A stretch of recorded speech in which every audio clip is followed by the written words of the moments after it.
can compost on a commercial scale any food, whether it's been eaten, cooked, anything.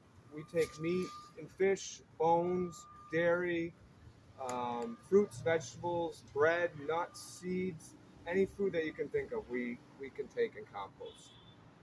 Um, there's some confusion about taking meat products and bones and things like that because if you're doing this on a smaller scale in your yard, you might not want to put those things in there because your piles aren't going to get big enough and get hot enough in order to um, burn off those things quick enough, and you're going to attract or it could attract animals. So that's why some of the confusion is. We advertise that for us, we take any and all food and food scraps, and a lot of times people say, "Well, not meat, right?" And we always have to tell people, "No, we can. You can compost meat the way we do it." Um, there's places now composting human beings after they pass away. There's like some states that have made this a thing. So just to show you the types of things you can compost, anything that was once alive and natural, really.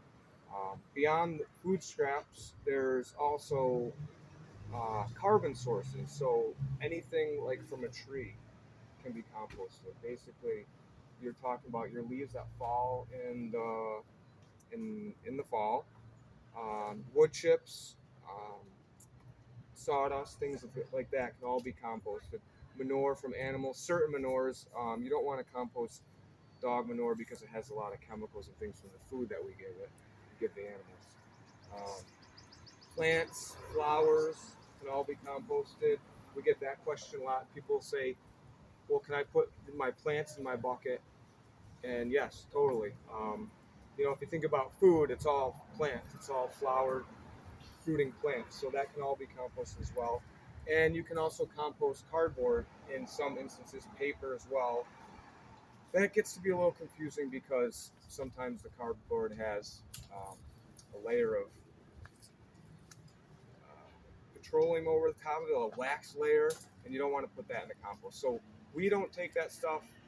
You also have to deal with stickers and staples and things like that. But if you have clean cardboard or clean paper, that's all compostable. It's all comes from a tree. It belongs going back to the earth.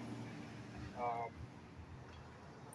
and as far as what you can't compost, it, to me, it's kind of common sense if you just think about things that break down and don't break down. So we don't take any sort of plastics, glass, and some of the other very common contaminants that we get are stickers from fruits and vegetables, the little stickers that are on there, twist ties, no sort. We don't take any sort of bags, plastic bags, staples.